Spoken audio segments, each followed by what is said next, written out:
हाँ, तो angle A O D बराबर बी ओ सी, यानी कहने का मतलब है कि ई कोण हमेशा क्या हो जाएगा, बराबर रहेगा। याद रखिएगा कि शीर्षाभिमुख कोण हमेशा क्या होता है, बराबर होता है। तो उसी तरह से ई कोण बराबर ई कोण हो जाएगा। हाँ, एंगल ए ओ बी बराबर एंगल कौन हो जाएगा, C O D, angle C O D, है ना। ये पहले बता कि जो एल टाइप लिखा होता है यहाँ पर से हल्का तिरछा रहता है, इसको कोण पढ़ते हैं, क्या पढ़ते हैं, इसको कोण बोलते हैं।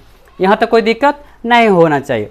अब आते हैं हम लोग रैखिक युग्म, है ना। उसके बाद हम लोग बनाने का भी तरीका बताएंगे, है ना।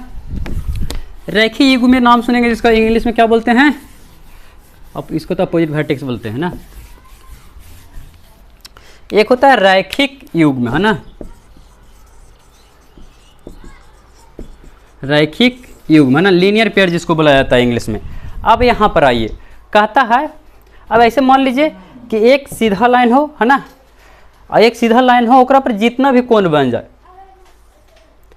जितना भी कोण बन जाए, लेकिन सभी का जो सेंटर होगा यानी केंद्र होगा से एक ही बिंदु पर होगा, है ना।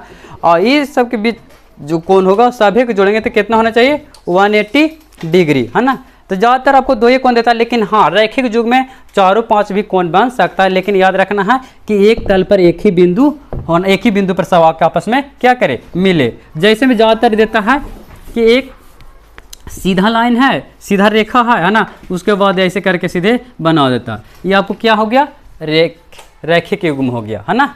क्या हो गया, ये रैखिक युग्म। तो ये दोनों के जोड़िएगा तो कितना हो जाएगा, 180 डिग्री, है ना। जैसे में अगर नाम दे ए ओ बी और यहाँ पर सी देते हैं ना, तो एंगल ए ओ सी और प्लस एंगल बी ओ सी बराबर कितना होता है, 180 डिग्री, है ना।